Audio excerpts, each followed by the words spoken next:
Hey guys, this is EcksToo. Hello and welcome to another Star Wars video. So today we'll be talking about capital ships in Star Wars Squadrons and the fact that there may actually be more than what we've seen so far in the game. Before we get started though, if you want to check out my breakdown of the Star Wars Squadrons trailer / digital short that released yesterday, I'll make sure to link it down in the description and in an annotation above. We'll be talking about a lot that I mentioned in there, so I'll assume that there's some knowledge on your part. Also, I want to talk about something else that was pointed out to me that's kind of funny. So I noticed myself that Titan Squadron Star Destroyer, the Overseer, is one of those weird cases of an Imperial 2 Star Destroyer with ISD-1 style guns. But this is actually an even stranger or maybe funnier situation because ILM didn't actually even model an Imperial 2 Star Destroyer. For those who don't know the difference, the ISD-1 and the ISD-2 has several structural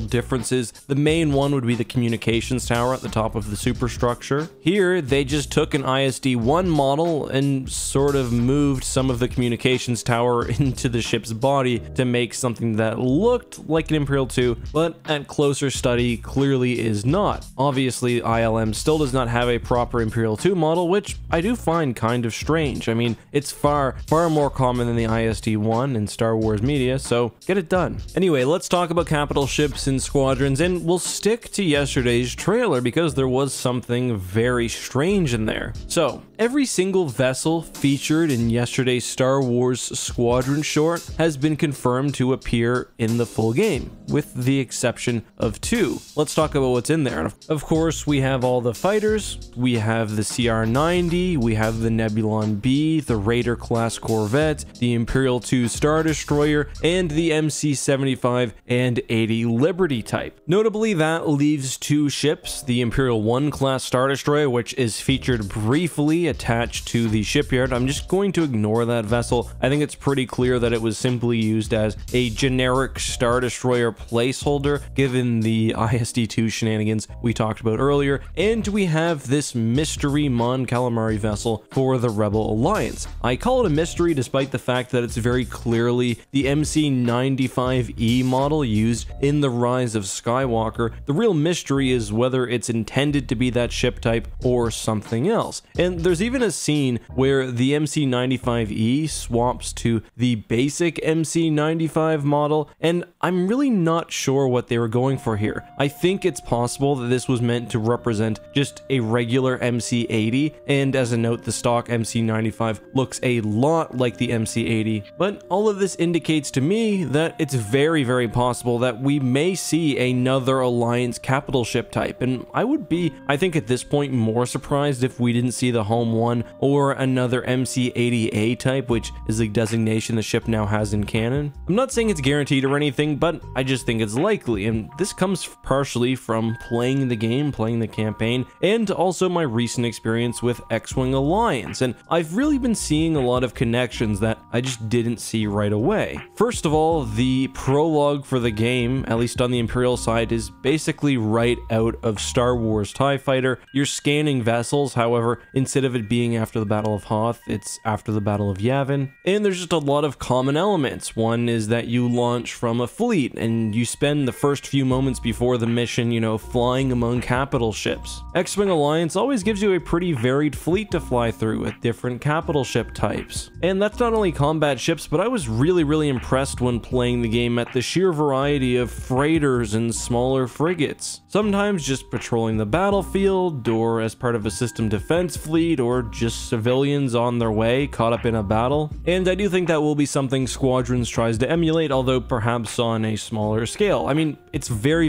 difficult to have the sheer number of ships featured in a game like X-Wing Alliance just because of the quality of graphics nowadays and the very significant time investment that comes with modeling a ship so that it's the same quality as everything else, especially if it is just featured in one scene. That's why I don't think we'll be seeing things like Dreadnought class heavy cruisers destroyers or MC-40s or whatever else, some of the more obscure canon and legend ships, just because it's not really worth it, especially if they're not to feature heavily in the game. Something like the Home One, however, probably could, and while I don't think yesterday's trailer tells us exactly what's in the game, I think the fact that a non-MC-75 or Liberty ship is featured in the New Republic fleet gives us at least a hint that it is possible. We also know that the battle featured in the trailer takes place very close to the beginning of Star Wars Squadrons, so it's possible that as the New Republic, you will still be attached to this fleet group, and I wouldn't be surprised at all if you start the first mission maybe launching from the MC-75 in formation with these other capital ships, which would be really cool. But let's move on and let's talk about the Star Wars Squadrons single-player preview trailer that came out just 2 weeks ago at Gamescom. So first of all, and I completely missed this, there's a split second during the trailer when you can actually see a variant on the standard Gazanti model, and specifically the intelligence variant from Star Wars Rebels. And this is good because if Star Wars Squadrons was,